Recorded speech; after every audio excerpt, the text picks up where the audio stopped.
வணக்கம் ஆஸ்ட்ரோடெக் நேயர்களே. நமது சென்ட்ரல் ஹவுஸ் சிஸ்டத்தின் லக்கண புள்ளி என்கின்ற வாழ்க்கை விதை என்ற நட்சத்திர வரிசையில் இன்று நாம் பார்க்க போவது, இந்த பதிவில் நாம் பார்க்க போவது ரோகிணி நட்சத்திரம்.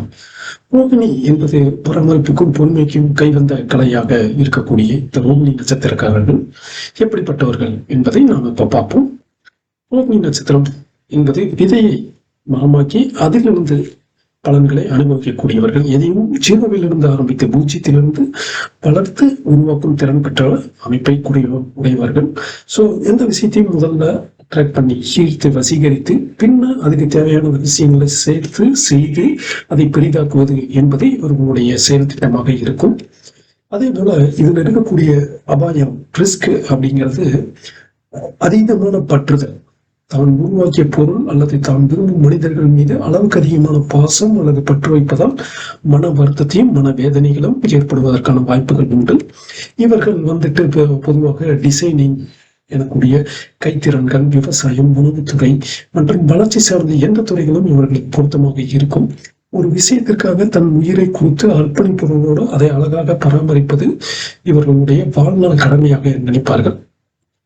அந்த வகையில இதுல நட்சத்திர பாதம் 1ஆம் பாதமாக இருந்தால் எப்படி இருக்கும் அப்படின்னா, இந்த 1ஆம் பாதம் அப்படிங்கிறது ஒரு விஷயத்தை ஆரம்பிக்க தேவையான ஈர்ப்பு, அதீதமான டெடிகேஷன் அப்படிங்கிறது இங்க தொடங்கிடும். இவங்க தன்னுடைய செயல்பாடுகள் தனது திறன்களால் மற்றவங்களை ஈர்க்கும்படியாக இருக்கும். எதையும் அழகாகவும் நேர்த்தியாகவும் செய்ய தொடங்குவார்கள்.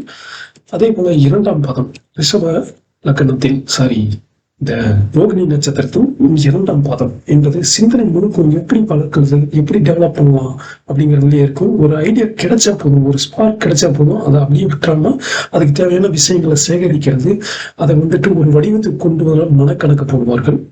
இதுவே 3ஆம் பாதமாக இருந்தால் இவர்களது முயற்சி ரொம்ப கலைநயமாகவும் தொடர்புகள் சார்ந்ததாகவும் இருக்கும். ஒரு விஷயத்தை அடுத்த கட்டத்துக்கு எப்படி கொண்டு போறது அப்படிங்கிறத பத்தியும் அது எப்படி இன்னும் அழகா மாத்துறது அப்படிங்கிற அறிவாற்றலை பயன்படுத்தி முயற்சி பண்ணுவார்கள். இதுவே 4ஆம் பாதமாக இருந்தால் இவர்களது முயற்சிக்கு ஒரு அழகான வளர்ச்சி என்கின்ற விதத்தில் பலன்களாக கிடைக்கும். உணவுபூர்வமான பிணைப்பும் செழிப்பான ஒரு சூழ்நிலையும் இவர்களுக்கு சேரும். தான் உருவாக்கிய ஒன்று மற்றவர்களுக்கு பயன்படுவதை பார்த்து மன திருப்தி அடையக்கூடிய தன்மையுடையவர்களாக இருப்பார்.